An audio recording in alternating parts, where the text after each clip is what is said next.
Paris, 1928. The city wears its evening like silk. The streets slick with rain, the cafes trembling with the rhythm of jazz spilling through their windows.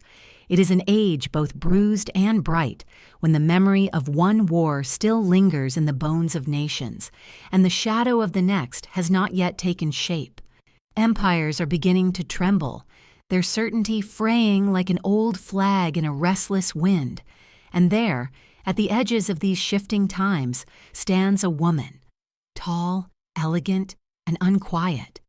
She will never wear the stillness expected of her class. Her name is Nancy Cunard. She's a poet, an heiress, an activist, a publisher, a woman who loved words so fiercely she wanted to make them dangerous. But what if, instead of living on the edges of rebellion, she had become its leader?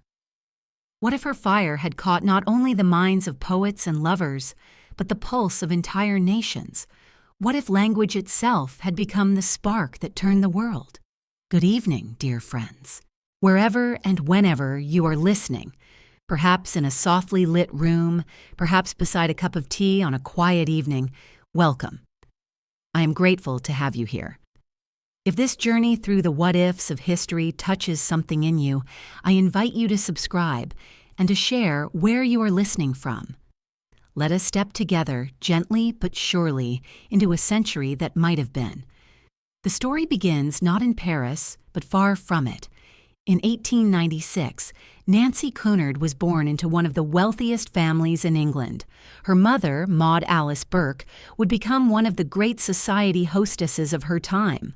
Her father, Sir Bosch Cunard, was an heir to a shipping fortune, a quiet man overshadowed by his wife's brilliant, ruthless social ambition. Their world was one of manicured gardens and drawing rooms gleaming with polished silver, a world that moved with strict rules and unspoken hierarchies. Children born into that world were expected to remain within its walls forever. But Nancy, even as a child, was restless. Her tutors described her as clever, quick, and difficult to contain. She preferred the company of books to debutante lessons, poetry to etiquette, and questions to obedience. In our real history, this defiance grew slowly, a flickering flame fed by her encounters with art and injustice. But in this alternate world, something shifts earlier. Perhaps it happens one summer afternoon in the garden at Neville Holt, when she finds an old servant, dismissed for speaking out, sitting silently on the steps. Or perhaps it is in a dusty corner of the library where she discovers poems written by those who were never meant to be heard. Something, somewhere, tilts her gaze away from the world she was born into and toward the world that waits outside its walls. She begins to write. Her early diaries are filled not with the usual romantic musings of girls her age, but with fragments of conversations overheard from servants, with the quiet anger of people who do not belong to the grand drawing rooms, but keep them standing. She writes down words because she feels they should not disappear. It is not yet a rebellion, not quite, but it is the beginning of something. Nancy's relationship with her mother is a long and complicated thread, a tangle of expectation, admiration, and resistance. Her mother envisions her as a glittering society ornament, a woman to be married to power, not a woman who will wield it. In this timeline, Nancy becomes more defiant, more openly critical, even as a girl. She questions why her mother's famous soirées are filled with the same pale faces, the same carefully arranged conversations, the same absence of the world outside. The questions do not make her loved, they make her dangerous. At boarding school, while others recite lessons in neat handwriting, she collects fragments of poetry, newspaper clippings, and bits of overheard speech. She begins to imagine language as something that can be sharper than a sword. It can wound, it can heal, it can set something alight. When she is punished for writing a short piece criticizing the cruelty of a visiting aristocrat, she does not apologize. She rewrites it, longer. As the century turns, the Edwardian age seems calm on the surface, the sort of calm that often masks deep tremors beneath. London society continues its measured dances, its long weekends, its inherited certainties. But for those who are listening carefully, something has begun to shift. Labor movements whisper. Women begin to murmur of suffrage. Artists break form, and Nancy, still barely out of childhood, listens harder than most. In this imagined thread of time, she does not simply drift into artistic rebellion in her 20s. She begins to build small circles early. Among her schoolmates, she gathers a quiet group of readers and questioners. They share banned books, radical pamphlets, poems from across the channel. They speak softly, but they speak with intention. It is a child's rebellion, yes, but the soil of a much larger storm. Her writing grows bolder as adolescence approaches. She sends a small poem under a false name to a London paper known for publishing experimental verse.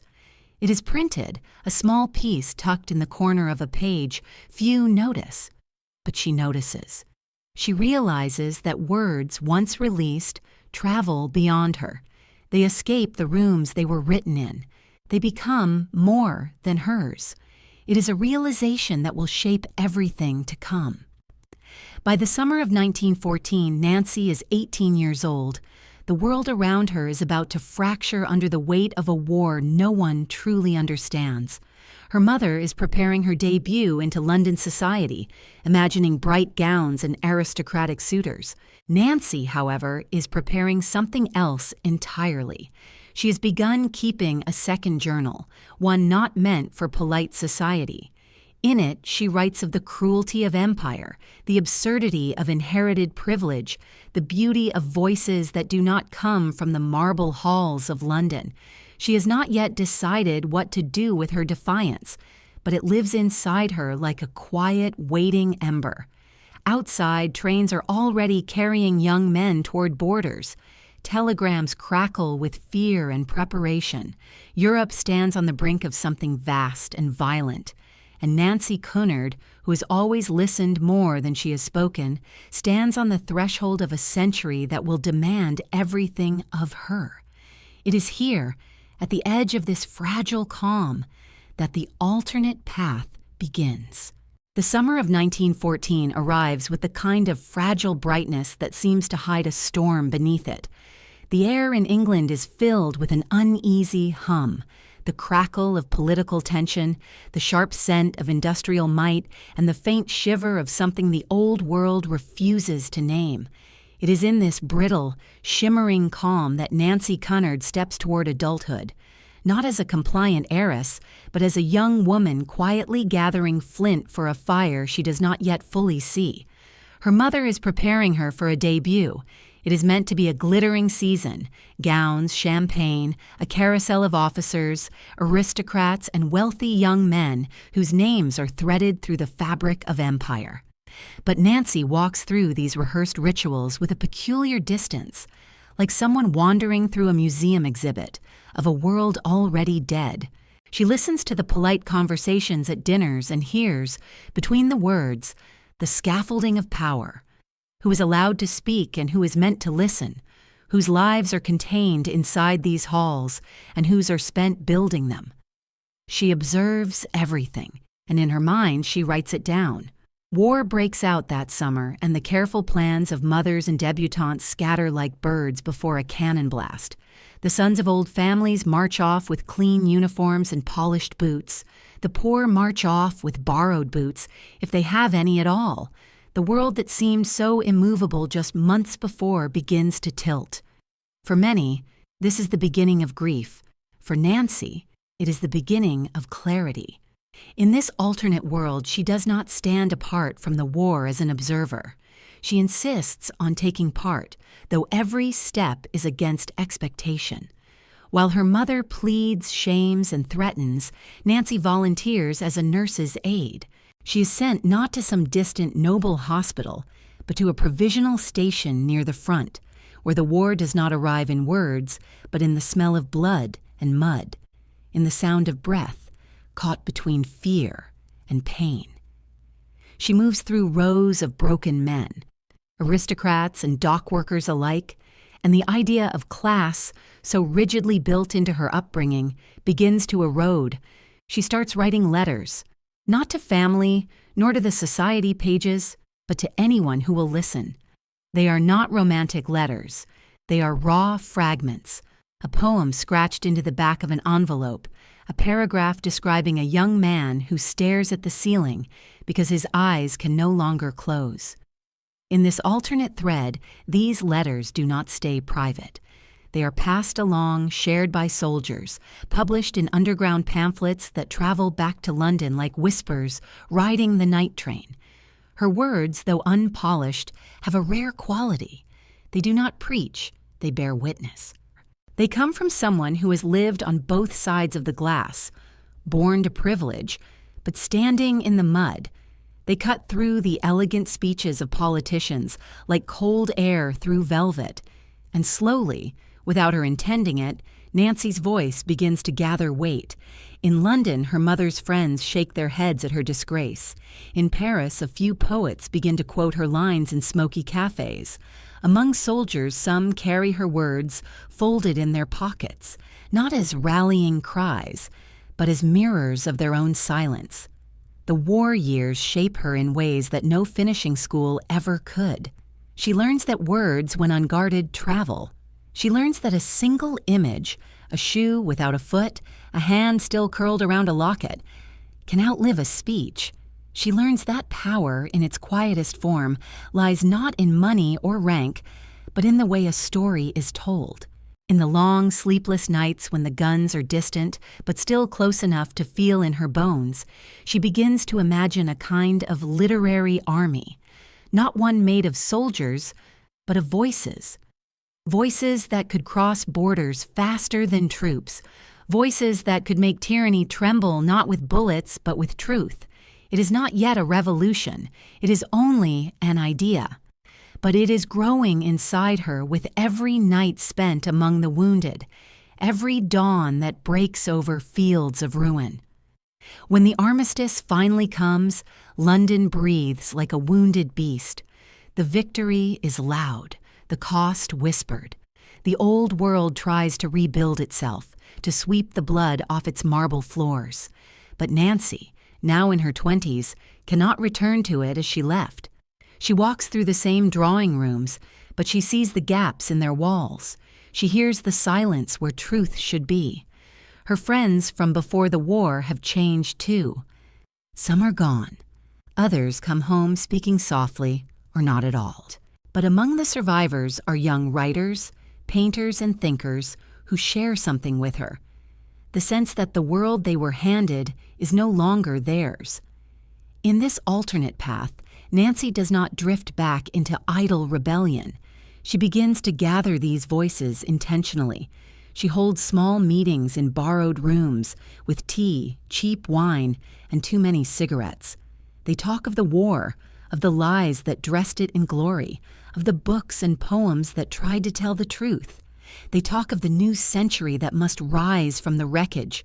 Most of all, they talk of language, how it can be turned against the powerful, how it can travel where armies cannot. And she listens, as she always has, but now with purpose. Outside, the world is still exhausted. The roaring 20s have not yet begun.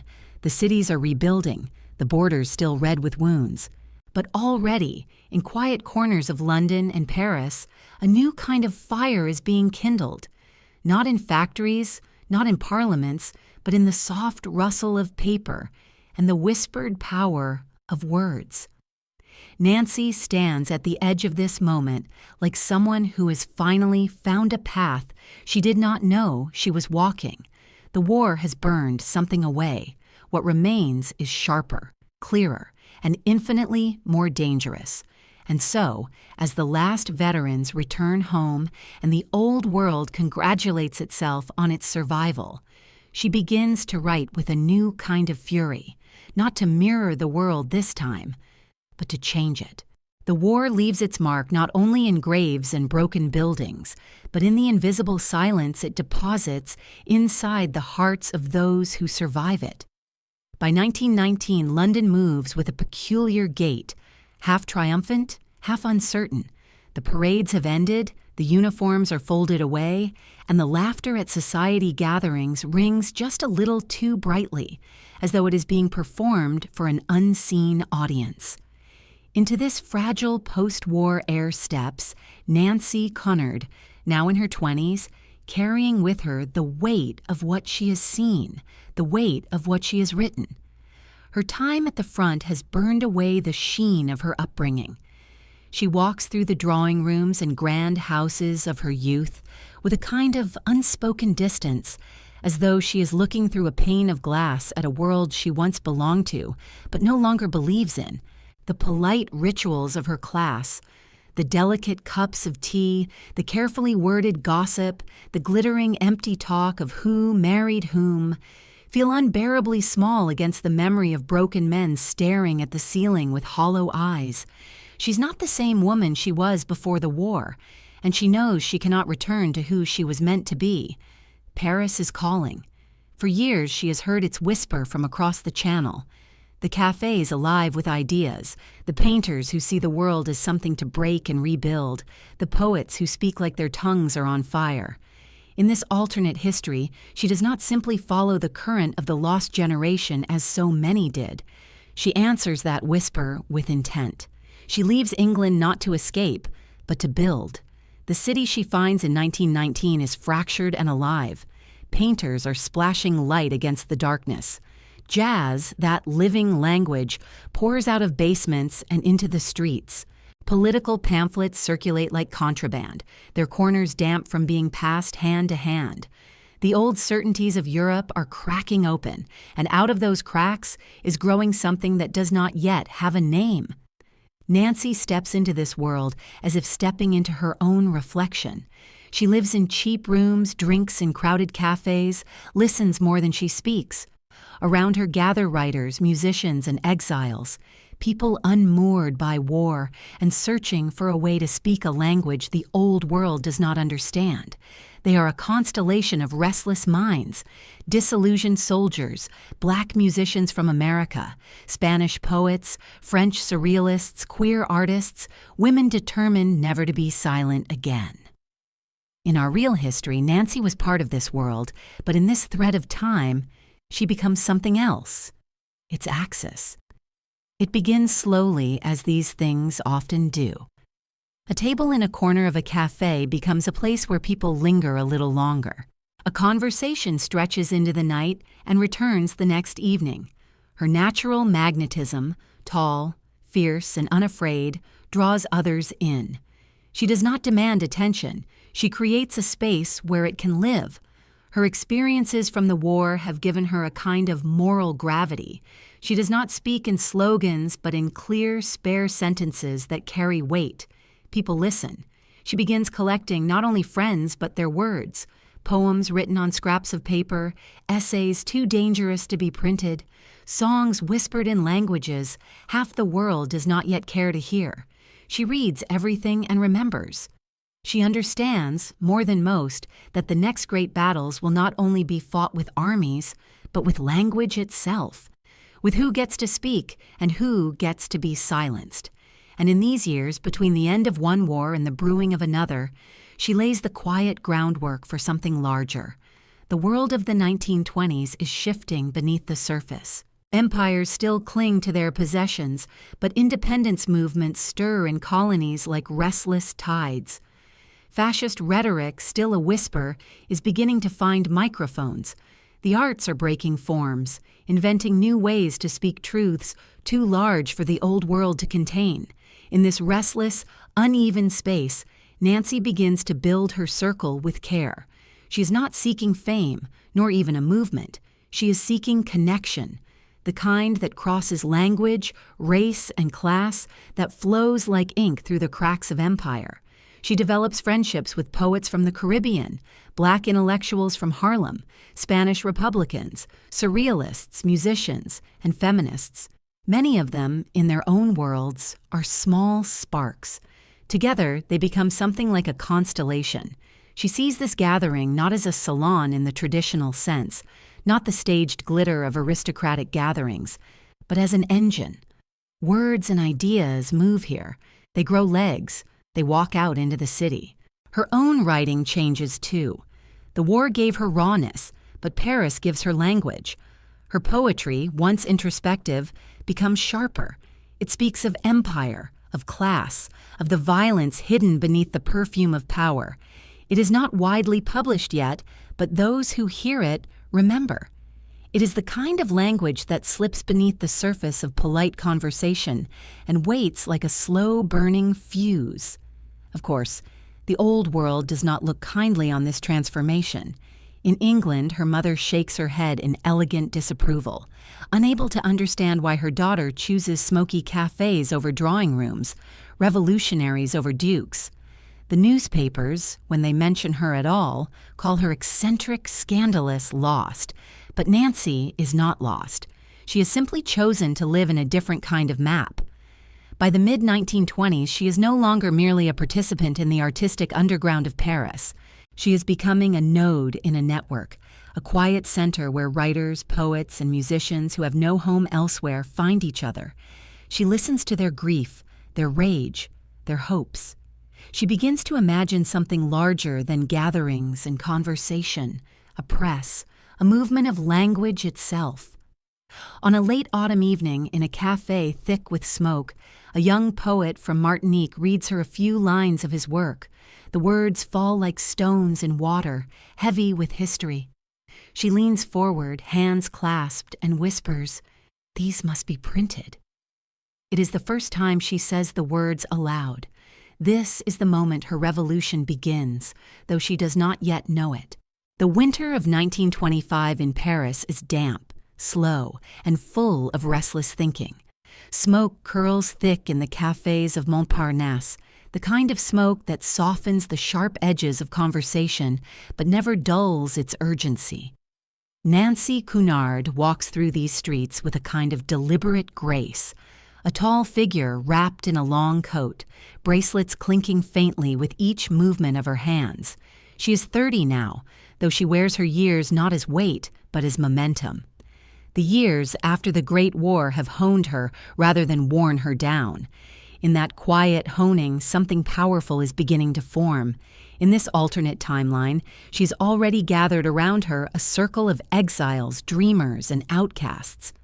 The kind of people history often overlooks until it can no longer ignore them.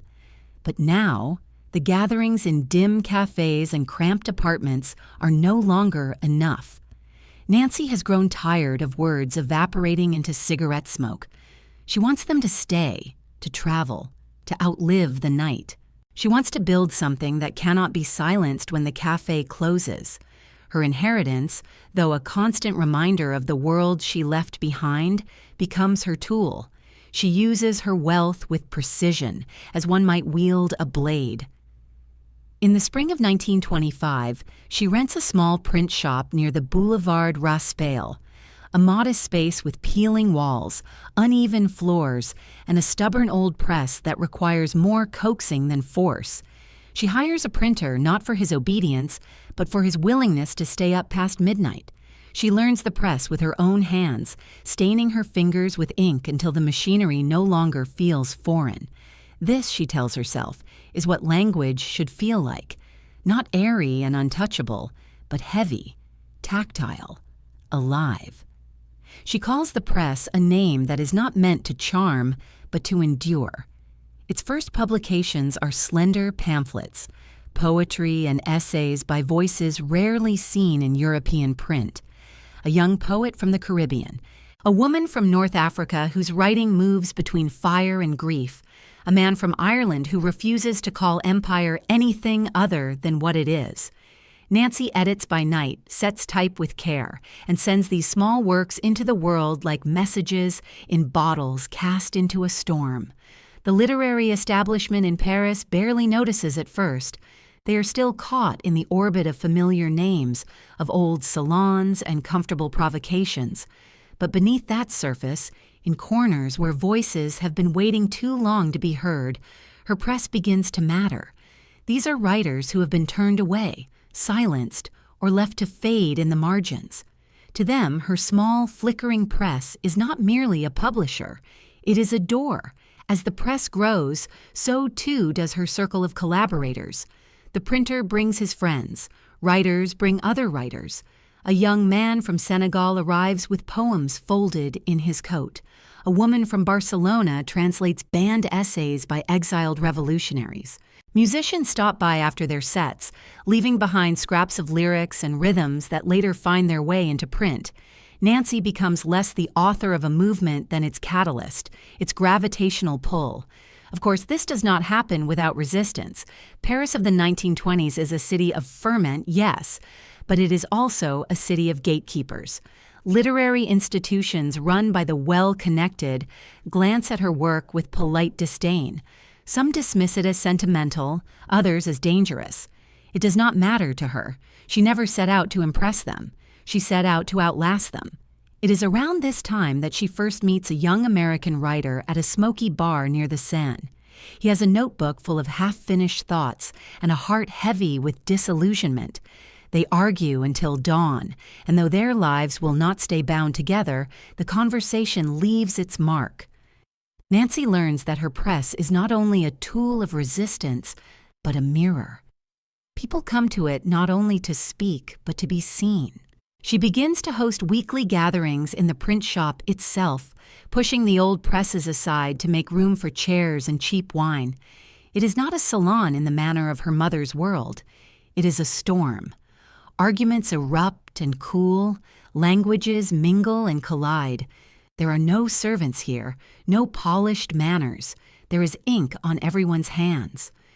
When a young Haitian poet reads his work aloud one night, the room goes utterly silent, not because of politeness, but because the words have weight. As the press expands, Nancy prints works in multiple languages: English, French, Spanish, and soon translations of African and Caribbean voices.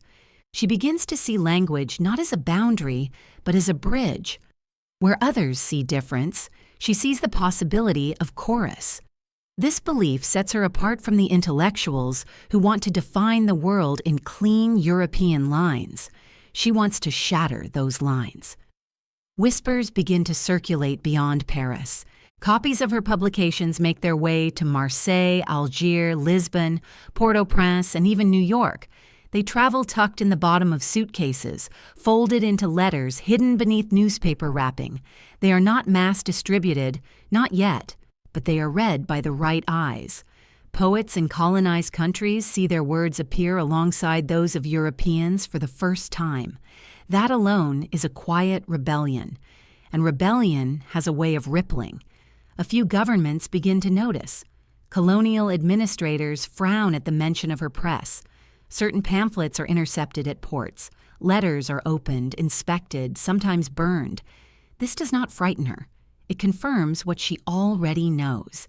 If those in power are uneasy, she is pointing her press in the right direction. Paris continues to breathe its strange, seductive air, filled with music, with disillusioned brilliance, with people who want to build something new from the rubble of the old. Nancy walks home late at night along the river, her steps slow, her mind full. She understands now that she is no longer simply part of the cultural conversation of her age. She has begun to shape it. The print shop becomes a living thing. Its heartbeat, the turning of the press, its breath, the rustle of pages drying overnight. She has found her battlefield, and it is made not of stone or steel, but of paper and ink. As 1928 approaches, her work is no longer invisible. The literary establishment cannot ignore her, nor can the political world, which is beginning to feel its first small tremors of fear. For Nancy Cunard has built something far more dangerous than a salon. She has built a voice that cannot be contained by any one room. By the spring of 1928, the rhythm of Nancy Cunard's days has become inseparable from the rhythm of her press. Each morning begins with the soft creak of the old machine as it is coaxed into motion, the scent of ink thick in the air, and the slow gathering of writers, translators, and printers who have become something like a family. The press is no longer just a small corner of resistance. It is a living force, drawing to it those who find no welcome in the halls of power or the salons of polite rebellion. The city around her hums with its usual restless beauty, but inside the walls of that narrow building on Boulevard Raspail, a quieter revolution is already underway. It is in this year that Nancy writes what will become the most important document of her early movement, the Manifesto of the Margins. It is not a neat declaration, not the kind of manifesto that wraps itself in certainty. It is a long, sinuous, unflinching letter to the century itself. In it, she writes of the violence of silence, how empires are built not only with weapons, but with the erasure of voices. She speaks of language as a kind of power, too often hoarded by those who have already taken everything else. And she argues that the greatest rebellion of their age will not come from armies or states, but from the collective rising of words that have been told they do not belong. The first copies of the manifesto are printed in the basement of the shop late one night. She and a handful of others stay until dawn, drinking cheap wine and feeding the press as if it were a living creature, their hands blackened with ink, their faces pale with exhaustion. When the final page slides out, still damp, Nancy runs her fingers over it as though it were a pulse. She knows, in that quiet, shivering way people sometimes know, that this is a turning point. The manifesto is distributed not through official channels, but through the same invisible web that has already grown around her. Poets in Martinique, translators in Algiers, anarchists in Barcelona, laborers in Marseille, musicians in Harlem. Each receives it through friends of friends, through brown paper envelopes, through the hands of people who move through ports and ships and borders with practiced silence. Within months, her words, first printed in the stillness of a Paris night, are read aloud in cafes, whispered in bars, folded into letters to lovers and comrades. For some, the manifesto is a beacon. For others, it is a spark. For the powerful, it is a nuisance that they do not yet know how to extinguish. Newspapers aligned with colonial interests begin to speak of her with a mix of disdain and unease. They call her naive, a decadent radical, a woman who has no sense of the real world. But beneath that contempt lies something more potent: fear. Not of her alone, but of what she represents. A woman of wealth who has chosen to stand not with her class, but against it. The manifesto also draws attention from those who have been searching for a way to organize across languages and borders. It becomes, slowly, the foundation of a new literary underground. Unlike the movements led by men who write manifestos to cement their names in history, Nancy refuses to attach hers to it. She releases it unsigned, letting it breathe on its own. This act confounds those who expect leaders to shout their names.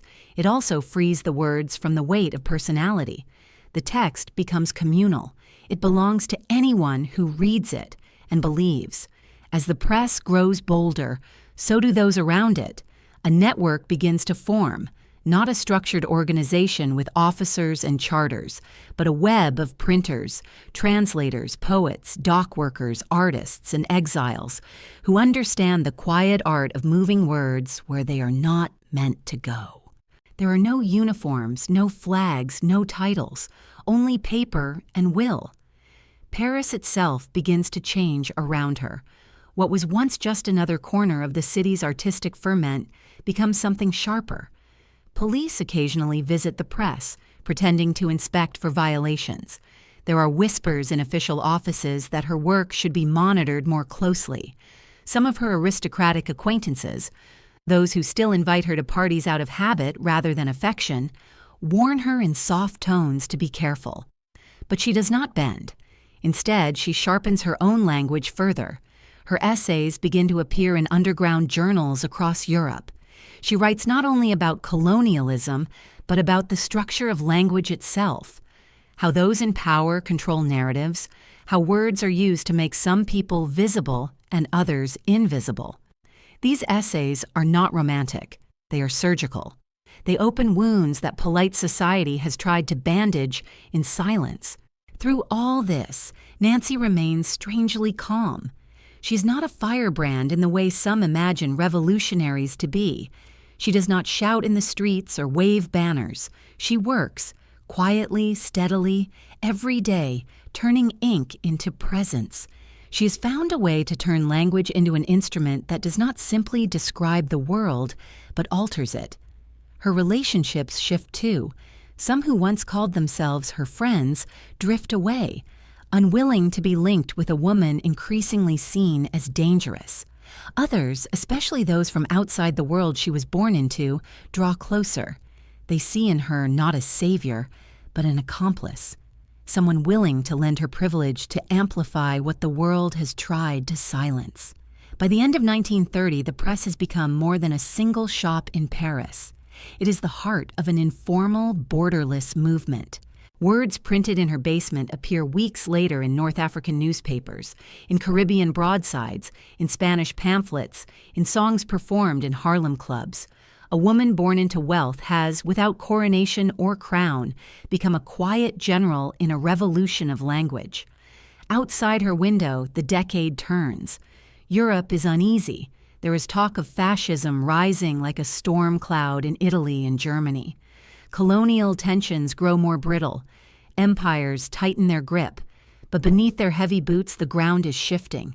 Voices they once dismissed as background noise are growing louder, clearer, more connected. Nancy leans over her press late one winter evening, listening to the sound of paper rolling against metal. It is a steady, rhythmic sound. Not thunder, not a shout, but something quieter, like the beating of a heart before a great change. The early months of 1931 arrive beneath a tense sky. In cafes where once only art and desire flowed, people now speak in lowered voices about governments tightening their fists, about the rise of a coarse, hard rhetoric spreading like mold through Europe's fragile walls. What was once merely political noise is becoming something heavier, something that reaches into people's lives. Nancy Cunard feels this change like a temperature shift in the room, not sudden, but unmistakable. She knows language will become the battleground long before the world at large understands it. Words will be stolen, reshaped, weaponized. And so she decides that the movement she has quietly grown must stop whispering and begin to speak louder. Her little print shop is now more than a single room filled with ink and dreams. It is a node in a network of presses, translators, poets, and exiles stretching across ports and borders. Messages pass between them not with fanfare, but with the subtle precision of those who have learned how to move beneath the notice of the powerful. But Nancy has never imagined this as an underground forever. She believes words must also walk openly, in the light, where their power can be felt. It is in this year that she conceives something new, a living movement that does not live behind doors, but travels. She calls it simply the caravans. Not because they are literal caravans, but because they move like them. Slow, deliberate, full of cargo that is worth more than gold. These caravans are gatherings of poets, singers, pamphleteers, speakers, and printers who travel between cities, hosting public readings, staging small interventions in squares, cafes, and lecture halls.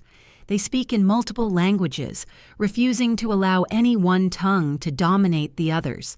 They read banned poems aloud, publish pamphlets on the move, distribute manifestos like seeds scattered on the wind. The first caravan leaves Paris on a gray spring morning. It is nothing grand, just a train compartment crowded with people and bundles of freshly printed texts.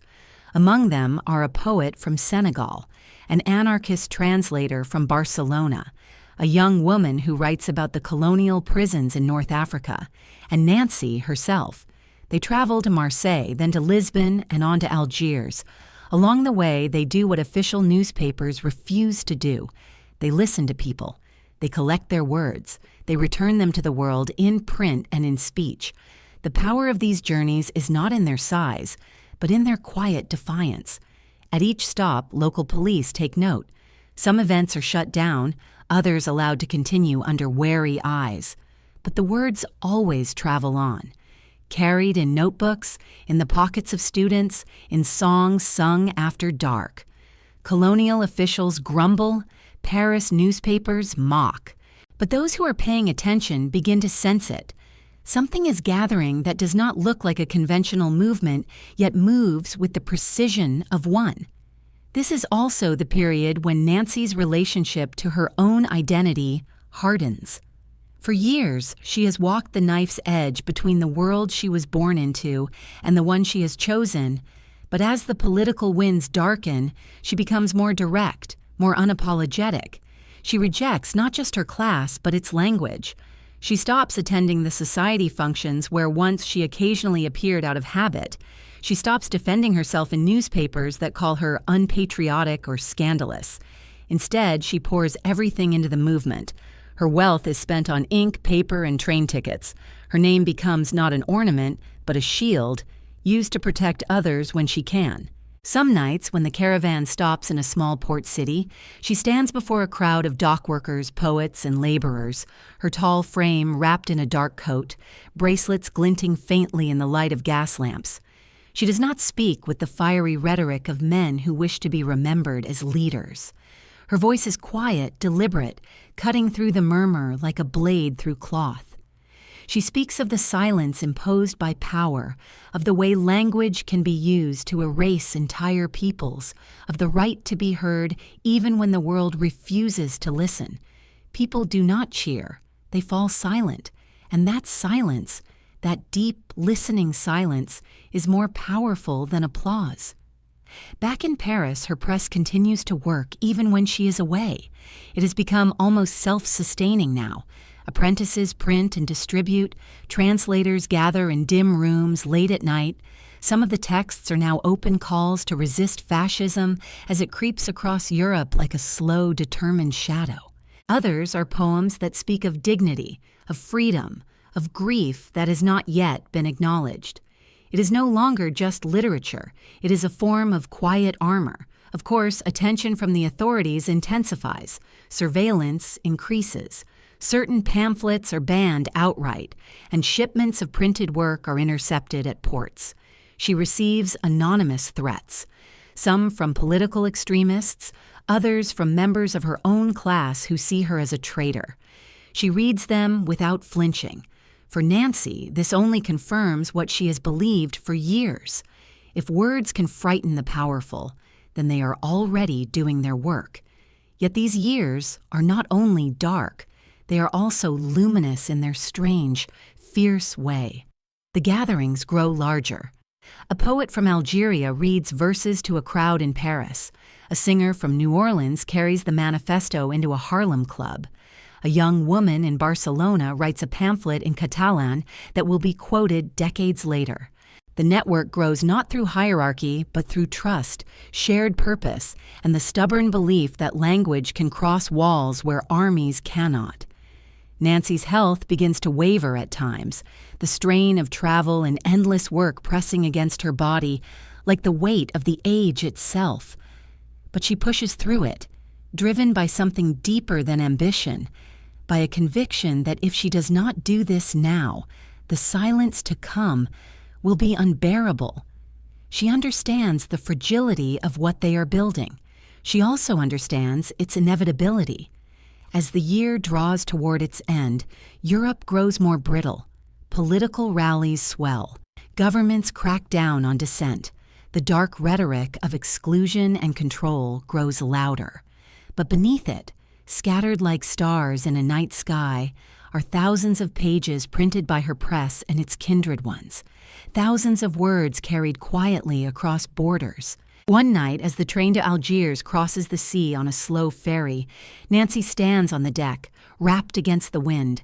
She closes her eyes and listens to the distant sound of the engine, steady, constant, unromantic. She imagines it as the sound of language itself, moving, carrying, refusing to disappear. She whispers to herself a sentence she wrote in the manifesto years earlier. "If they will not give us a country, we will build one from words." And as the ferry cuts through the dark water, she knows she has already begun to do exactly that. The years 1933 to 1936 unfold with a weight that everyone feels, though few can yet name. Storms gather slowly in history, and this one is gathering over Europe with a grim precision. Newspapers in Paris carry headlines about political violence in Germany, about book burnings and new laws that silence entire communities. The cafes where poets once argued about form now murmur about exile and danger. And beneath this growing darkness, the network of presses, caravans, and words that Nancy Cunard helped create begins to transform, from a movement of voices into something more deliberate, more dangerous to those who fear language. By now, her name has ceased to be merely the name of a woman. It has become a symbol whispered in different accents along docks, in train compartments, in crowded bars in Barcelona, Algiers, and New York. She is not a leader in the way history often demands its figures to be. No podiums, no uniforms, no cult of personality. She is something quieter but far more difficult to extinguish. A center of gravity. The manifesto that once traveled in brown envelopes has become a touchstone, a shared compass for people who will never meet but speak as if they already know each other. The Spanish border grows tense. In this alternate timeline, Nancy senses the tremors years before the war erupts. She travels there in early 1934 under the guise of visiting friends, but she does not go for leisure. Spain, she believes, will be the first fault line in a battle between two kinds of futures, one that builds walls and burns books, and another that fights with words, solidarity, and stubborn refusal to be silenced. Barcelona greets her with a restless energy. The city hums with both hope and unease. Murals half-finished on walls, manifestos painted in night's shadow, cafes filled with the uneasy laughter of those who know that something larger is coming. She moves through this city not as a foreign observer, but as an accomplice. The network she has spent a decade building already has roots here. Printers who learned their craft from her press are running small, secret operations in the old quarters. Poets she published years ago now organize workers' readings that blend poetry with protest. One night, in a small, crowded room above a bakery, Nancy listens as a young woman reads aloud a new poem. The girl cannot be more than 20. Her voice trembles but never breaks as she speaks of her father's imprisonment, of the silence forced on her village, of the power that still lives in words spoken in the dark. When she finishes, there is no applause, only the kind of silence that fills a room like air. Nancy knows this sound well by now. It is the sound of language striking where it matters most. She begins to print and distribute new texts, pamphlets that speak directly to the tension in Spain, essays calling for solidarity across borders, poems that weave defiance into rhythm. Her press in Paris works day and night. Couriers ferry the printed pages through the Pyrenees in small bundles, hidden in bags of flour sewn into coats. They spread through villages, through the hands of students, through the quiet corners of cafes. They are not grand proclamations. They are sparks. But sparks, once scattered, have a way of finding each other. By 1935, gatherings inspired by her work are happening regularly in Madrid and Barcelona. Not official rallies. Those are watched too closely now, but rooms where people share their words and find in them the strength to keep speaking. The caravans she began in earlier years continue their journeys. Poets from Algiers, Dakar, Lisbon, and Paris arrive to join the Spanish poets, weaving a chorus of accents and languages that fascism, for all its bluster, cannot understand or control. This growing chorus does not go unnoticed. Intelligence offices in Madrid, Paris, and Berlin begin to collect her name in reports. Officials describe her work as agitational, subversive, a destabilizing force. She reads some of these warnings when they reach her through sympathetic contacts, and she smiles, not out of arrogance, but out of clarity. She understands exactly why they are afraid. Authoritarianism has always feared language because it cannot fully hold it. You can burn a book, but the words will already be carried in someone's head, and there they can burn for decades. Even among her allies, there is debate. Some want to turn the network into a formal organization, to issue directives, to claim power. Nancy refuses. She understands that movements built around individuals can be broken when individuals fall. But a movement built around language, diffuse, borderless, echoing, is much harder to crush. "We do not need a flag," she tells them one night in Madrid.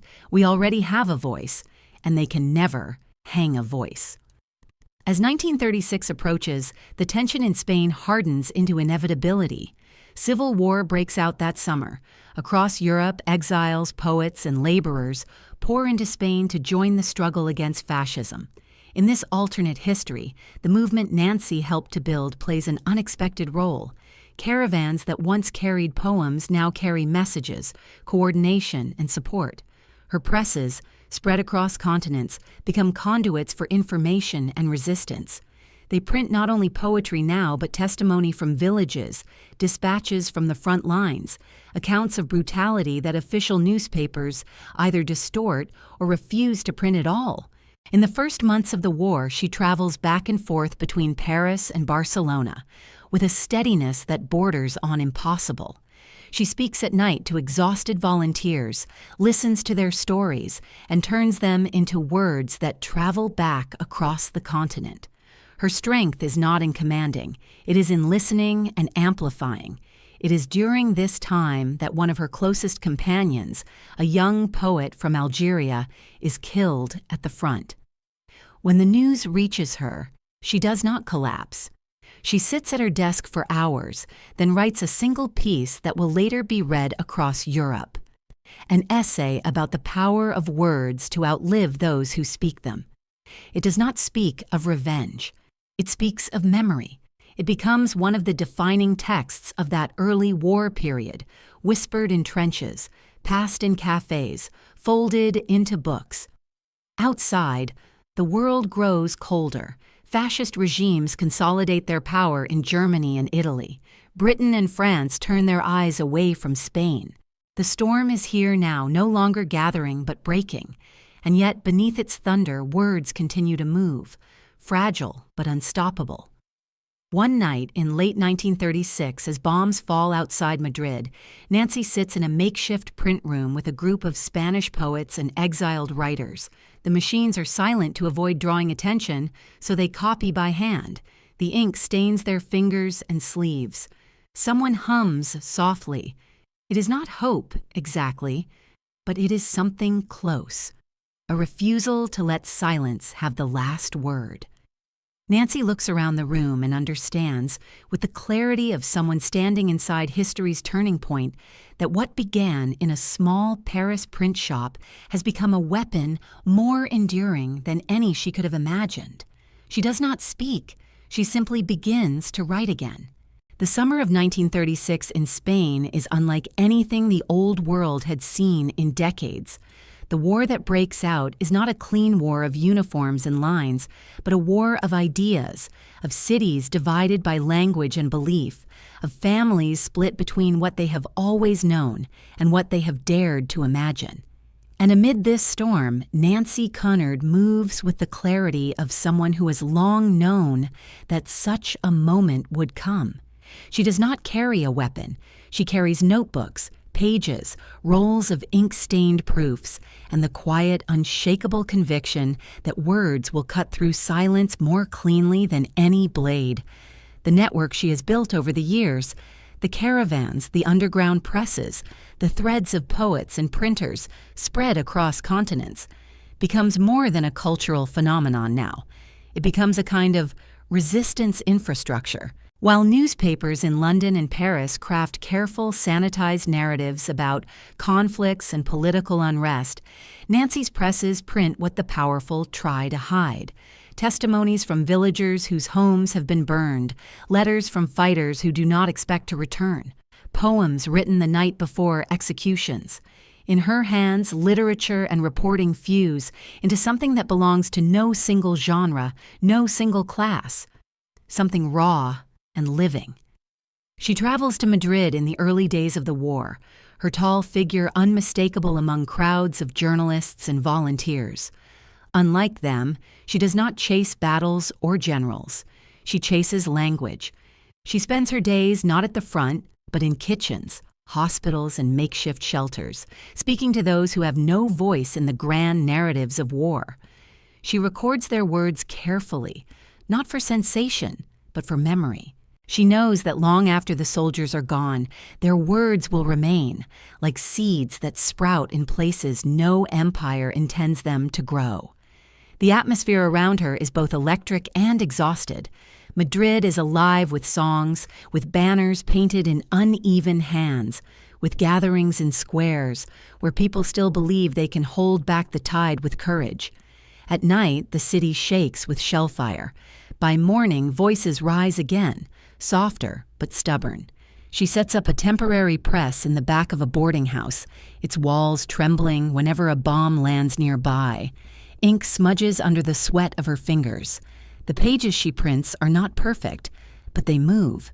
They are folded into coats, tucked into boots, sent to Paris, Algiers, Lisbon, and from there they spread farther still. One evening, as a curfew descends over Madrid, a small group gathers in the cellar below the press. Among them are a poet from Valencia, a translator from Marseille, and a journalist from Harlem who had crossed the Atlantic because he refused to watch this war through the filter of someone else's newspaper. By the light of two flickering lamps, they read their work aloud to one another, and then they translate each other's words, line by line. Spanish melts into French, French into English, English into Wolof. The sound is soft but relentless. It is the sound of language refusing to belong to a single tongue. The caravans, which once moved quietly across peacetime Europe, now operate as a kind of underground artery for words. They carry reports and poems, yes, but also messages between scattered resistance groups, between exiled writers, and those still fighting at home. Their strength lies in their ability to move without hierarchy, without command. There is no head to cut off, no single structure to dismantle. Fascist officials intercept pamphlets but cannot stop the words from appearing again somewhere else a week later. The British press, meanwhile, writes of Nancy in tones alternating between fascination and disdain. Some call her a romantic fool, others a dangerous agitator. Those who truly understand her work know she is neither. She is a woman who has spent her life preparing for this moment, when language would not be a mirror, but a weapon. Her words, and those of her network, are now part of the conflict itself, not on the battlefield, but in the way the world will remember it. Her closest friends worry for her safety. She moves with little protection, refusing to hide. She insists on walking through the bombed streets with the same deliberate calm she once carried through Parisian salons, though the air now smells of ash and gunpowder rather than ink and smoke. When she is urged to leave Spain for her own safety, she answers simply, "If we all leave, they will own the silence." Through the heat and dust of 1937, she helps coordinate a project that will come to define her role in the war. A collection of testimonies, essays, and poems written by those who would otherwise have been erased from its history. Fighters, nurses, poets, dock workers, widows, laborers, all have their voices preserved. In this alternate timeline, the book is not just a literary artifact. It becomes a political text, printed in dozens of languages, smuggled across borders, read in secret in cities where fascism has already begun to close its fist. She grows thinner as the war drags on. Her hands tremble sometimes when she sets the type, but her eyes remain clear, and her voice, low, unwavering, becomes a kind of anchor for those around her. When morale cracks in Madrid, when it seems the world has turned its back, when bombings turn night into an endless roar, she gathers those who are left and reads aloud from the very words they have printed. Not to inspire them with false hope, but to remind them they are not invisible. In London and Paris, politicians talk about non-intervention, about neutrality, about measured responses. Nancy has no patience for such language. In her writings from this period, which circulate quietly through underground networks, she describes neutrality as a silence that shelters the powerful. She writes with the precision of someone who has learned to slice through lies. These essays will later be remembered as among the most important pieces of resistance writing of the 1930s, but at the time, they are simply pieces of paper, passed hand to hand, copied by night. By the end of 1938, the war is tilting toward the inevitable. Madrid stands defiant but weary. Many of her friends are dead or in hiding. Yet the network she has helped build does not fade. It is already scattered beyond Spain, in Paris, in Dakar, in New York, in Casablanca. It has no headquarters to fall. When the city finally collapses, the presses simply shift, reappearing elsewhere. Nancy stands on a dark platform one evening, watching as a train carrying refugees pulls away. In the arms of one woman is a small parcel wrapped in cloth. Inside it are poems printed in her shop, the words of a village teacher who never saw the end of the war. As the train disappears into the distance, Nancy exhales slowly. She knows that, in some small way, the war's defeat is not total. The words are still moving. Spain becomes a wound for many, a story told and retold through the lens of defeat. But for Nancy and her scattered network, it becomes something else.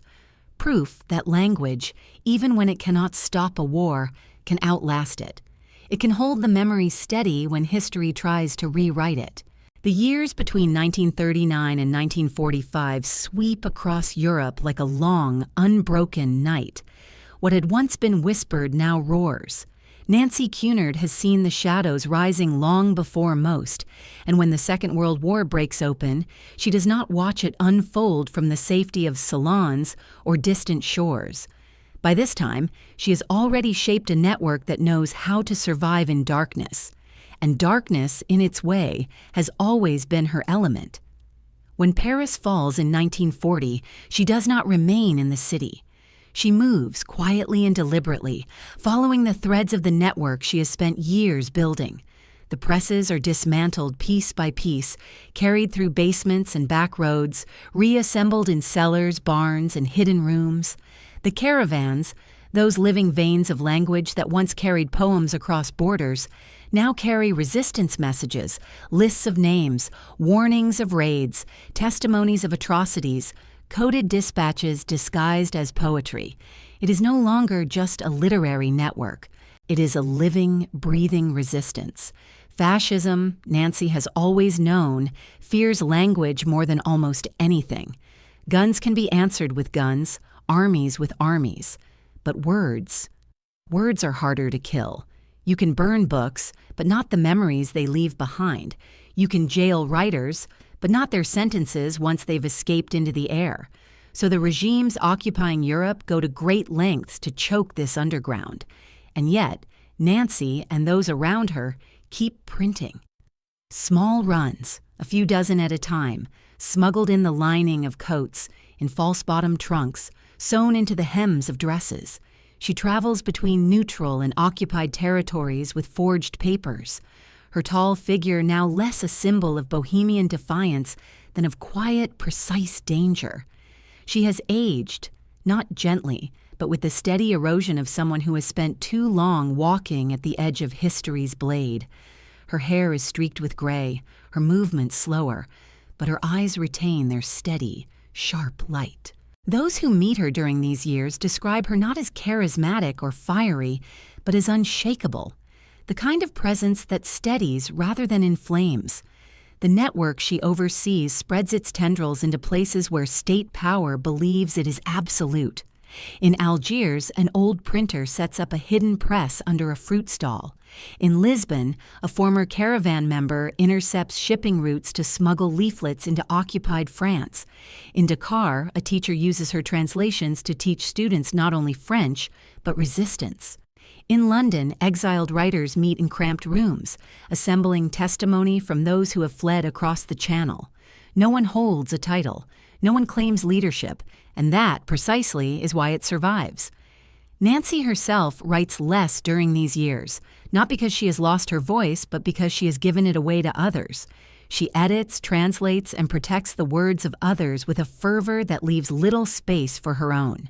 She spends nights in safe houses surrounded by paper, reading through smuggled testimonies from camps, from prisons, from cities being ground into dust. The cruelty of the time seeps into her bones, but she refuses to look away. She has always believed that language must be witness. In 1942, she helps organize what later historians will call the Night Pages. In a cellar in Marseille, a group of poets, refugees, and underground printers produced the first coordinated issue of multilingual resistance literature. Poems from Jewish children in hiding, essays by Spanish exiles, letters from prisoners translated and copied by hand. Only 100 copies are made, but each is carried outward like a lantern in the dark. Copies reach Paris, Algiers, London, even New York. It is not the quantity that matters, but the impossibility of its silence. The regimes who try to suppress such voices understand it too. That is why they hunt these pages so relentlessly. The risk grows as the war deepens. Friends vanish into prisons, into camps, into the long silence from which most never return. Couriers disappear on mountain roads. Safe houses burn. And yet, the presses continue to run, faint but steady, like breaths in the dark. Nancy loses many people during these years. She does not keep lists of the dead. She carries their words instead. In 1943, she is arrested briefly in the south of France during a sweep of known dissidents. She is held in a gray room for 2 nights. The interrogators know her name. They know fragments of what she's done. But they do not understand the movement because there is no single movement to dismantle. They let her go, calculating that she is more nuisance than threat. They are wrong, though it will take them years to understand why. After her release, she goes underground almost entirely. She grows thinner, more fragile in body, but sharper in mind. Her letters to allies, smuggled through trusted hands, are lean, coded, and brilliant. She writes often of language as resistance. They build walls with guns, one of her notes says, but walls have cracks. We are the cracks. In London, where the government walks its uneasy line between defense and imperial preservation, her name circulates in quiet diplomatic corners. She is watched, sometimes even whispered about as dangerous, but she is never quite captured, never quite controlled. The British establishment, which once dismissed her as eccentric, now does not know how to contain her. She belongs to no party, no army, no flag, only to words. As the war nears its end, Europe is covered in ruins. Bridges are shattered, cities gutted, and yet, in those ruins, pieces of her work remain. Leaflets printed in basements in 1940 are found tucked into the walls of houses. A scrap of poetry written in hiding becomes a rallying cry after liberation. Testimonies smuggled through her network help shape early accounts of what happened in camps that the world did not want to imagine. Nancy emerges from the war changed. Her hair is almost fully silver, her face lined not with vanity's fear of aging, but with the record of what she has endured. She is not celebrated as a general or politician. She does not seek that. But those who know, the printers, the poets, the teachers, the exiles, they carry her name like a password, a reminder that even in the blackest night, language had not surrendered. She walks through the ruined streets of Paris in the spring of 1945, stepping over rubble and broken glass. The air smells of wet ash and lilacs trying to bloom. For the first time in years, she hears church bells and birds instead of sirens. She knows that the world will try to tell this story in its own way, in the language of victors. But she also knows that the words she helped protect will speak differently. They will whisper the truths the flags will not. And as she returns to the old press, miraculously preserved, hidden beneath a floorboard in a friend's house, she places her hand on the cold metal and closes her eyes. The machine has waited patiently. The war is ending, but the work of words is only beginning. The end of the war does not come with a triumphant chorus. It comes with a strange, exhausted quiet. The cities of Europe, once filled with shouting and marching boots, now echo with the slow sounds of people learning how to breathe again.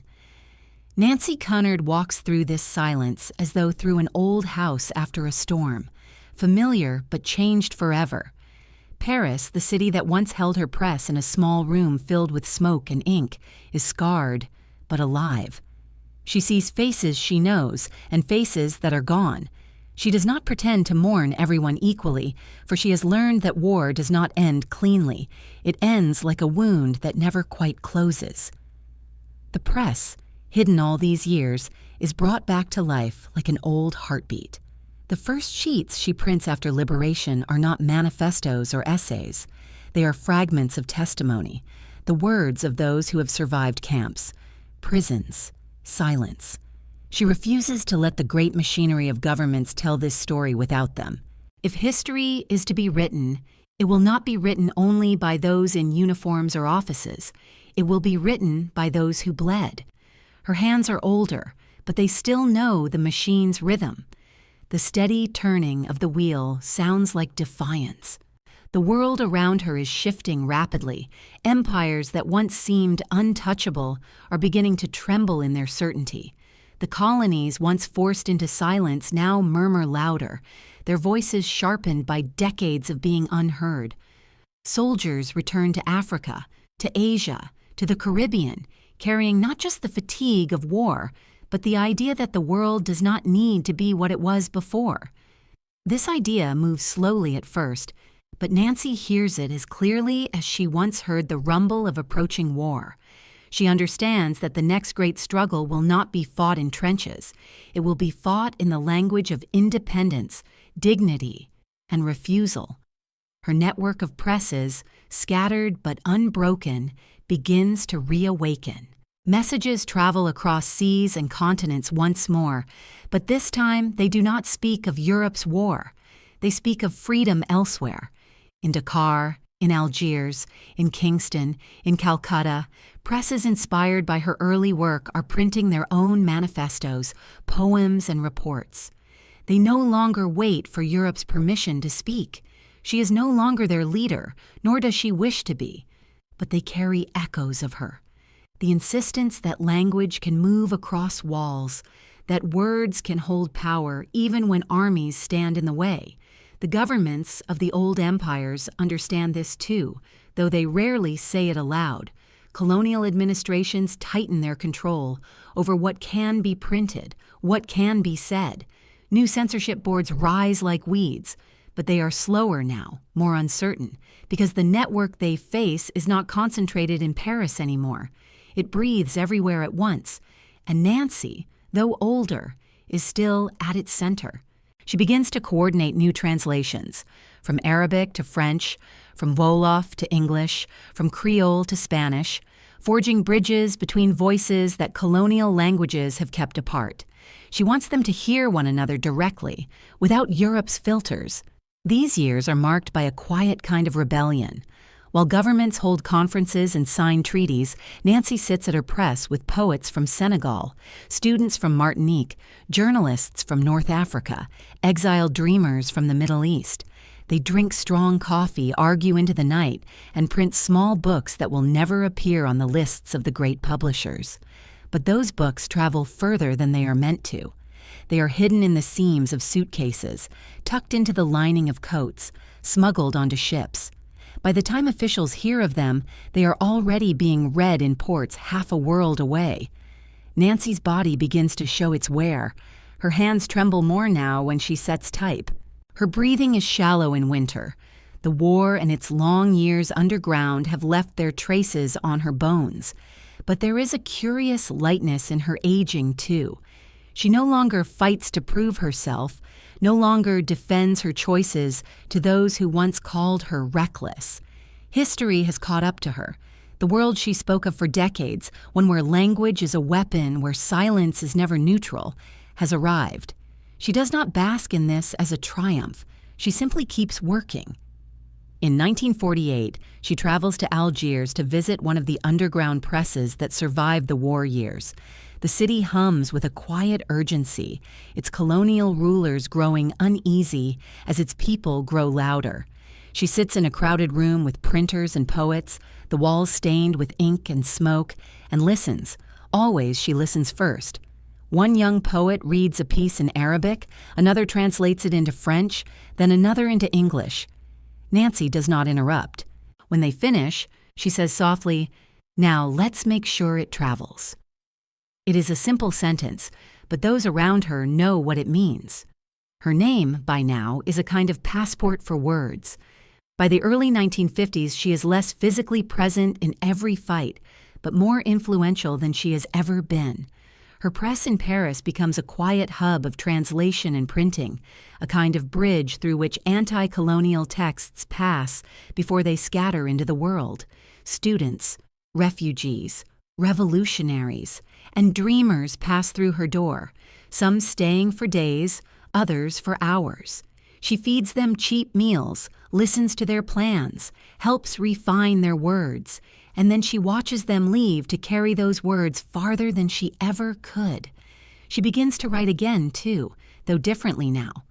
Her essays are slower, more reflective, as though written by someone who has watched the world burn and rebuild too many times to pretend certainty.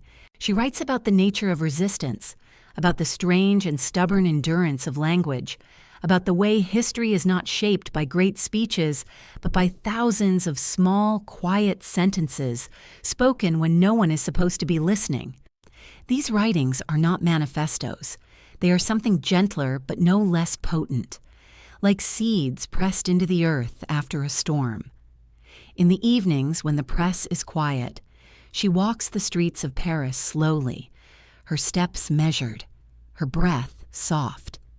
The city is different now, more layered, more alive with voices from every corner of the world, and she feels something she has not felt in a long time, not triumph, but a kind of shared persistence.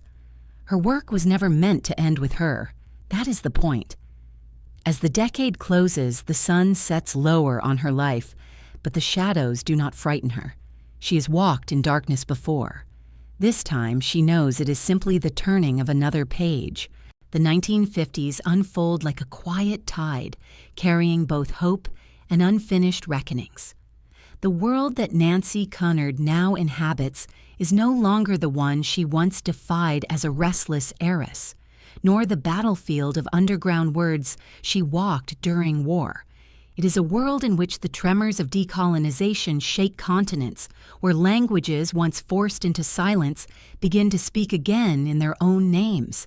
And Nancy, now a woman well into her later years, moves through this shifting landscape not with the fervor of youth, but with the steady, enduring grace of someone who has spent a lifetime building bridges out of ink and breath. Across Africa, Asia, and the Caribbean, independence movements are blooming like stubborn wildflowers pushing through the cracks of empire. They rise unevenly, some slowly, some with fire, all with voices that refuse to be contained by the language of their colonizers alone. Nancy listens to these voices with a familiarity that feels like kinship. For decades, she has carried the words of the unheard through the corridors of power. Now they no longer need her to carry them. They are walking on their own. But she remains, not as a leader, but as a witness, a translator, an old root in a forest she once helped plant.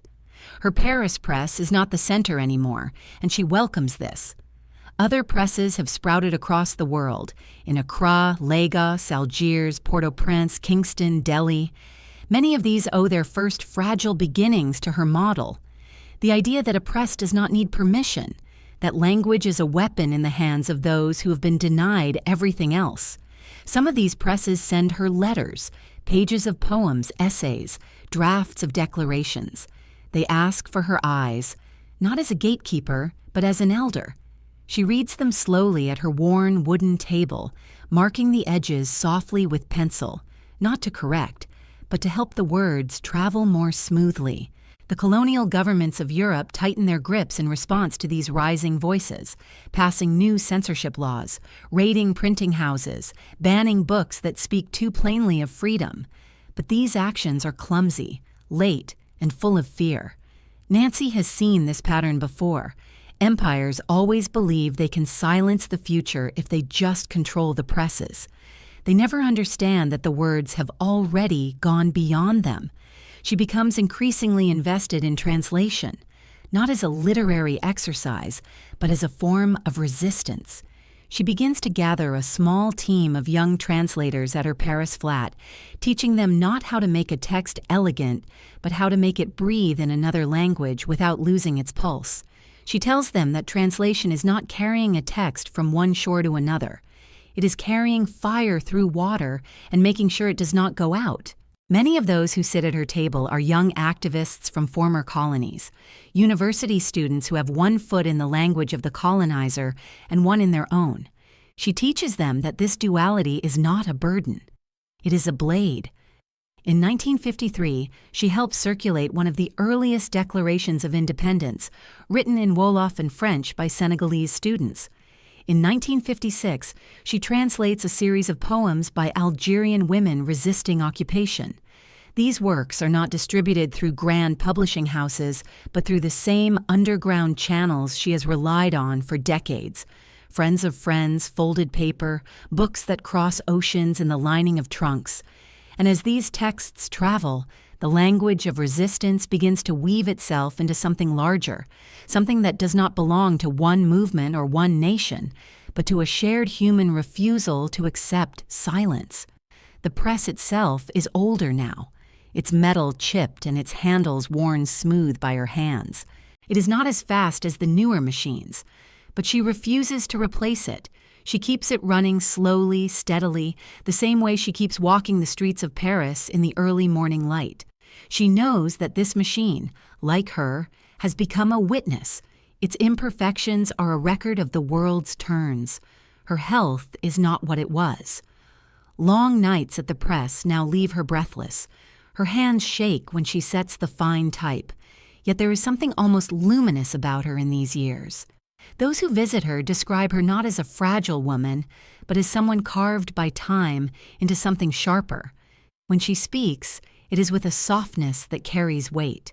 Young revolutionaries who pass through her rooms often fall silent when she speaks, not because she demands authority, but because her words come with the quiet weight of someone who has already seen the cost of their dreams. She does not idealize the struggles she supports. She knows too well how revolutions can fracture, how power can twist ideals once shouted from rooftops into something smaller, meaner. But she also knows that every revolution begins in the simple act of saying what must not be said. And so she continues to make space for voices, not perfect, not polished, but true. In these years, Nancy begins to write what will be her final essays, reflections on language, power, and memory. These writings are not manifestos as they once were. They are quieter, more meditative, written in longhand on yellowing paper. She writes about the way language can outlive those who shape it, about how words buried by power have a way of resurfacing decades later, like shells on a shore after the tide. She writes about the silence she has fought against her whole life, and how that silence has changed faces but never disappeared. One of her essays from 1957 closes with a single trembling line. The empire will crumble not because of armies, but because its children will remember the words it tried to burn. It is copied by hand, translated into 5 languages, and passed among students in Algiers, Dakar, and Havana. The world is turning again. France is losing its hold on Algeria. Africa is shifting. Asia is awake. The Caribbean is restless with new music and old grief. And Nancy, silver-haired and thin as paper, sits at her old press and listens to the rumble beneath the surface. It is the same rumble she heard in Paris in the 1920s, in Spain in the 1930s, in basements during the war. History breathes the same way, only through different mouths. She is no longer the fire at the center. She is something quieter now. the steady wind that keeps the embers alive. And that, she knows, is enough. By the early 1960s, the world has begun to split its skin. Empires that once sprawled confidently across continents now recoil and splinter, their authority crumbling not with grand explosions, but with the steady, relentless rise of voices they had long dismissed as distant murmurs. Nancy Cunard watches this unraveling from her worn wooden desk in Paris, her fingers tracing the same grooves in the press she first used decades earlier. She is older now, thin and unhurried, but her mind remains sharp, and her sense of time is different from that of those around her. Where younger revolutionaries see beginnings, she sees the echo of older fires returning in new shapes. Independence movements roll forward like great tides. Nations in Africa claim their voices and their names. Caribbean islands begin to speak back to the world that once spoke over them. Algeria's long and brutal war of liberation reaches its closing crescendo. For Nancy, none of this is distant. Though she is no longer traveling as she once did, her apartment in Paris hums with the movement of people who are part of these upheavals. Young poets, journalists, translators, and exiled leaders come and go at all hours. They bring with them manuscripts wrapped in cloth, notes folded into matchboxes, recordings on fragile tapes. They come because they know that in this room, their words will not be treated as a curiosity, but as something that belongs to the fabric of history itself. She has become an elder of the spoken and written word, a quiet axis. Her door remains open. There is always a chair, a cup of black coffee, and the sound of paper shifting in the dim light. She listens more than she speaks, but when she does speak, her voice carries the kind of weight that only comes from a life lived in defiance of silence. She no longer dreams of leading movements. She dreams of ensuring that no movement forgets to speak in its own voice. The young people who pass through her rooms are different from those she first met decades ago in Paris cafes. They carry the language of their independence with a fierceness she recognizes, but also a new impatience. They are not waiting for permission.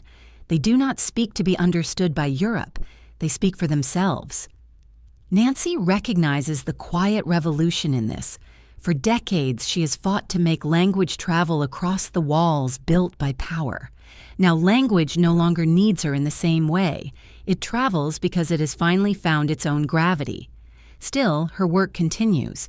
She translates essays from anti-colonial thinkers, edits manifestos written in the heat of uprisings, and quietly funds presses in countries where the old powers are trying to keep their grip through censorship and force. Her network, once fragile and clandestine, has grown into something organic and far-reaching. It is no longer hers, not really. It belongs to the world that inherited it. Yet those who run presses in Accra or Algiers still write to her, calling her Madame Cunard, with a mix of reverence and affection, sending her the first copies of their new works like offerings to a tree that once gave them shade. Her health is frail now, though she does not speak of it. She tires easily, her breath sometimes catching on the stairs. But she keeps her schedule with the quiet stubbornness that has always marked her life. Some nights she sits at her desk with the windows open, listening to the sounds of Paris changing. It is no longer the Paris of Hemingway's youth or the tense city of occupation. It is louder now, messier, full of languages she once had to fight to bring into print. She hears Arabic, Wolof, Creole, Spanish, English, French, a living chorus drifting through the night air, and she smiles to herself. She always knew the city would sound like this one day. She writes her last major essay in the spring of 1962.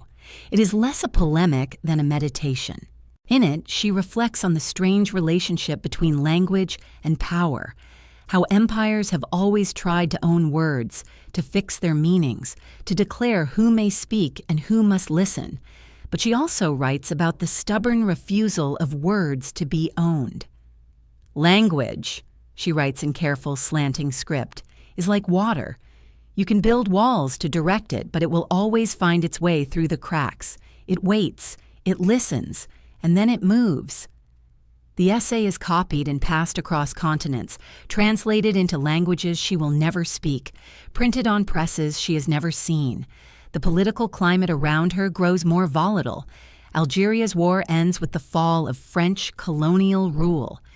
Joy and grief mingle uneasily in the streets. The colonial powers retreat, but their shadows linger, trying to shape the story of their own departure. Nancy watches all this with a knowing calm. She has lived long enough to understand that empires do not vanish. They linger in memory, in language, in silence. That is why words must remain restless. In these last years, her role becomes quieter still. She mentors young translators, not teaching them rules, but teaching them how to protect the essence of a voice as it crosses languages. She reminds them that translation is not about smoothing over differences, but carrying them intact, letting them arrive bruised, honest, alive. Her students, many of them young women, listen carefully, sensing that they are in the presence of someone who has given her entire life to this invisible, patient work. One autumn evening, when the leaves outside turn the same shade as the paper she loves, she gathers a small group of friends and collaborators around her kitchen table. Among them are a poet from Dakar, a journalist from Algiers, a translator from Martinique, and a young student who has just begun working with her press. They drink strong coffee, talk about the world's shifting winds, argue gently about politics, laugh at the absurdity of power. At one point, Nancy grows quiet and listens, her hands resting lightly on the table. For a long moment, she does not speak at all, and then she says softly, "This is what we worked for, not to own the voice, only to make sure it never stops." The young ones in the room fall silent. Outside, the city hums with the sound of many languages. Inside, the old press sits in the next room, silent but waiting, as it has always done. She knows her time is nearing its final pages, but she also knows the book will not end with her. The story has already scattered across continents, written in many hands. When she is alone that night, she walks to the press, runs her fingers across its cold, worn metal, and exhales slowly. She is no longer the restless heiress of her youth, nor the firebrand who defied fascism with words, nor the woman smuggling manifestos across seas. She is something simpler and deeper, a vessel that has carried voices farther than anyone expected. She leaves the light on when she goes to bed, the same light she has left burning every night for decades, a beacon for those who come after. In the last years of her life, Nancy Cunard becomes a figure who seems to live slightly outside the flow of time. Paris moves faster around her now. The post-war world is shifting with new technologies, new political alliances, new movements. Airplanes bring voices across oceans in a single day. Radio speaks to millions at once. Television flattens stories into images meant to be consumed quickly and forgotten just as fast. And yet, in the quiet rooms of her small apartment, the rhythm is different. The slow pull of paper, the creak of the press, the scent of ink. These belong to another kind of time, the kind she has always trusted more than speeches or guns. Her world has narrowed to essentials. She does not travel now. Her body will not allow it. Her steps are measured, her breath thin, her hands sometimes slow. But the stream of people who come to her has not stopped. They come from every direction, bearing fragments of a world still struggling to define itself. Young journalists from Dakar, poets from Algiers, students from the Caribbean, translators from London, refugees from places where silence has not yet loosened its grip. They carry their words as if they are carrying something fragile and burning. She listens to them all with the same grave attention, the same tenderness she offered decades ago to strangers in cafes, to soldiers in bombed cities, to poets in hiding. Nancy has lived long enough to see some of the dreams she fought for take shape in ways she could never have predicted. Independent nations rise from the ruins of empire, their flags fluttering under new suns. Their voices, once smuggled in scraps of paper through underground networks, now ring in public squares and parliaments. Writers who once wrote in the shadows are now teaching their words in universities. It is not a perfect world, far from it. Power has simply shifted its masks, but the voices she helped keep alive are no longer whispering. They are speaking in full daylight, and that, in itself, is a quiet kind of victory. Her apartment has become less a place of strategy now and more a place of memory. She keeps boxes filled with papers from different decades, tied with twine and labeled not by date, but by feeling. Beginnings, war, exile, return, future. On long, slow afternoons, she unties them and reads the pages aloud to herself, sometimes laughing softly at their rawness, sometimes closing her eyes when a line stirs something too deep to name. She reads letters from people who are long gone, people whose words shaped her life even if their faces have faded from the world. She does not mourn them in the way the world teaches mourning. She simply carries them forward. The young people who visit her often ask her to tell them what it was like. The Paris of the 1920s, the caravans, the printing in the dark, the nights in Madrid when words were smuggled out like contraband. She answers slowly, not with grand narratives, but with details. The smell of ink when the press overheats, the way a single candle can be enough light to set type by, the silence that falls over a room when a poem cuts too deep to be followed by applause. They are always surprised at how quiet her stories are. They expect fire and revolution, but Nancy knows revolutions are not loud all the time. Most of the work that matters happens in stillness. In the early 1970s, her health worsens. The cold air of winter presses heavily on her lungs, and the doctors insist she rest. But rest has never meant idleness for her. She continues to edit and translate, marking manuscripts with a slow, steady hand. She receives visitors sitting by the window, wrapped in a shawl, the light falling across her face in soft lines. Those who see her at this time speak of a kind of quiet power, not the commanding presence of her youth, but something deeper, the gravity of a life that has carried its purpose without surrender. One afternoon, she receives a visit from a young poet from Algeria.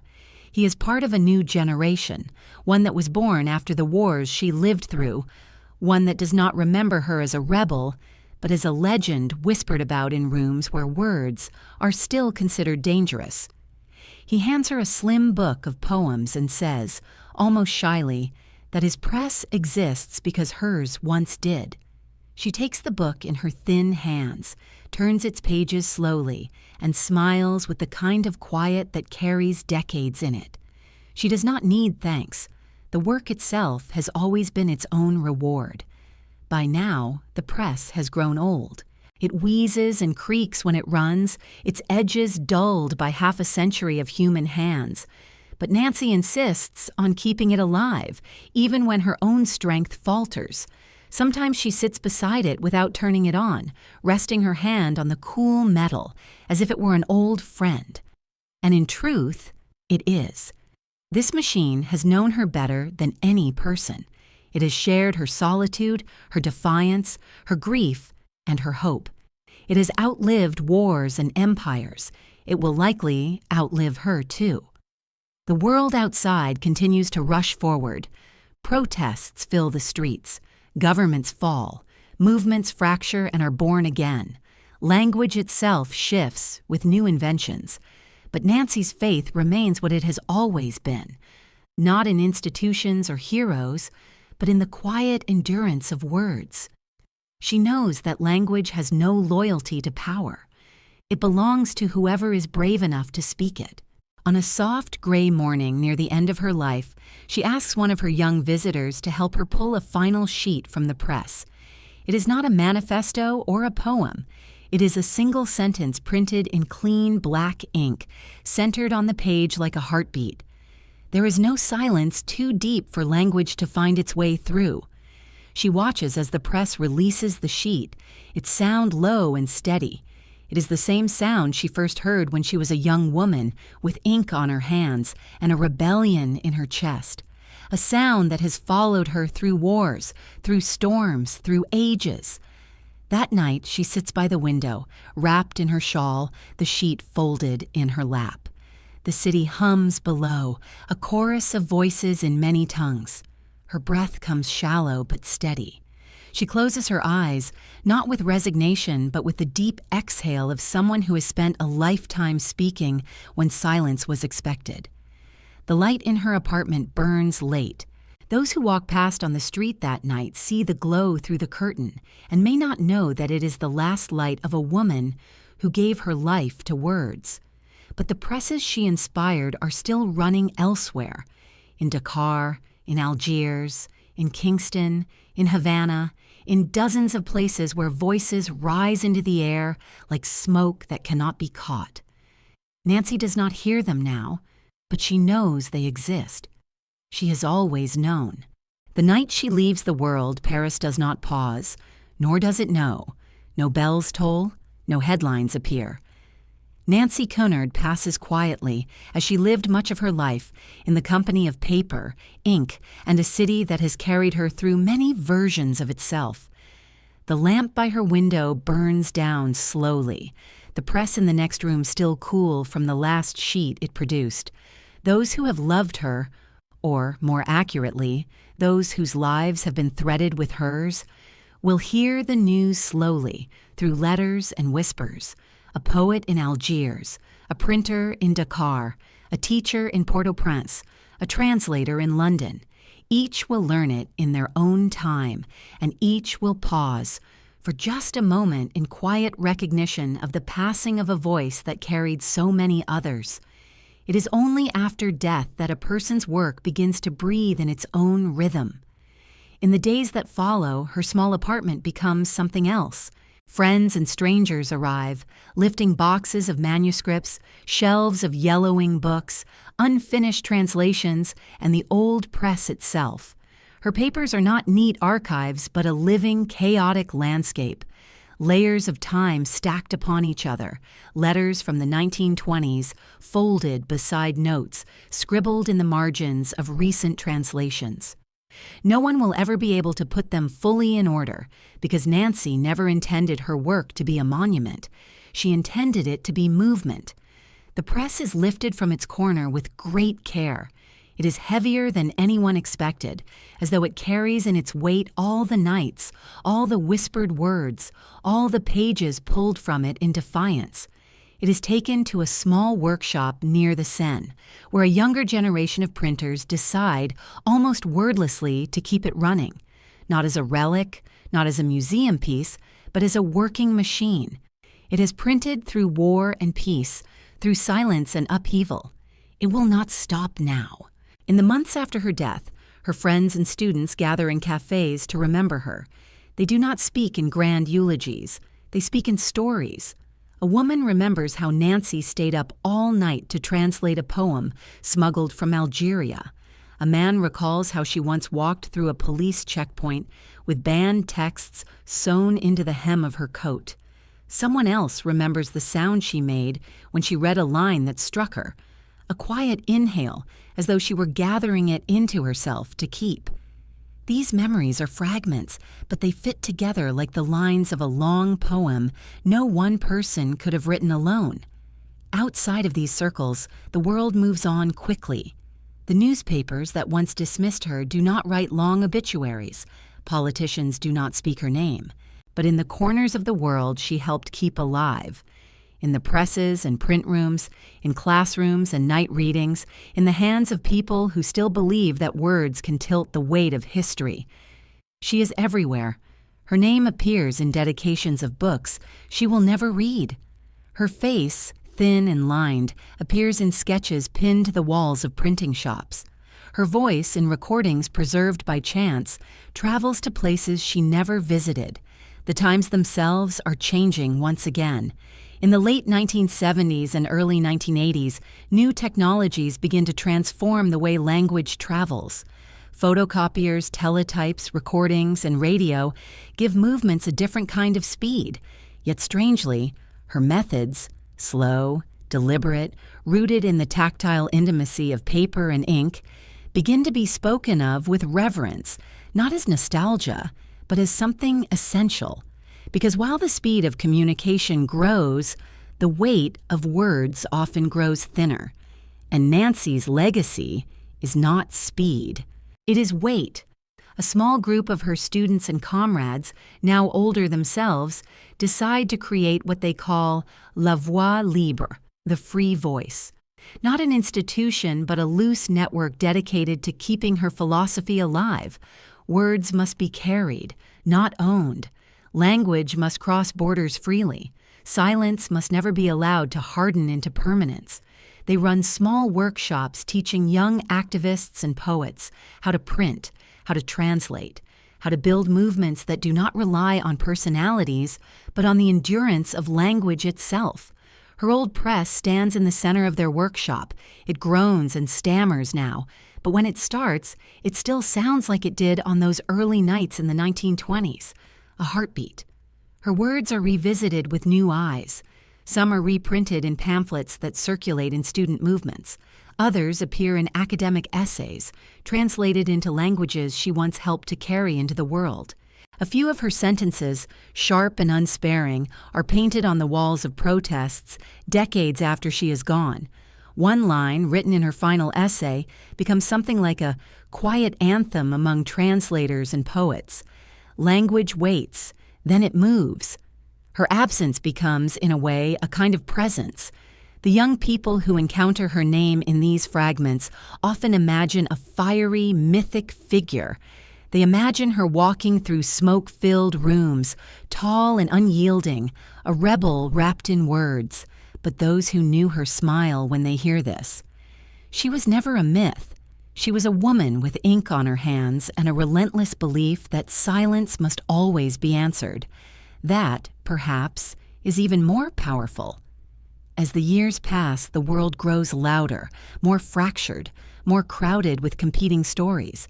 But in the corners where poets still print their words by hand, where translators still labor to carry voices across impossible distances, her philosophy endures. It is not a doctrine, not a movement with banners, but something gentler, like breath, passed quietly from one generation to the next. Long after her death, in the early years of a new century, someone discovers a forgotten box in an attic above an old workshop near the Seine. Inside are fragments of her handwriting, faint but clear. A line of a poem she never published, a half-finished translation, a note to a friend. On the back of a torn sheet, in a faded pencil, she has written, "The silence is never empty. It is only waiting to be spoken through." These words travel again, and she, who has been gone for decades, speaks once more. History remembers the loudest voices, but it is shaped, quietly and stubbornly, by those who refuse to let silence settle. In the slow turning of the years that follow Nancy Cunard's death, the world does what it always does.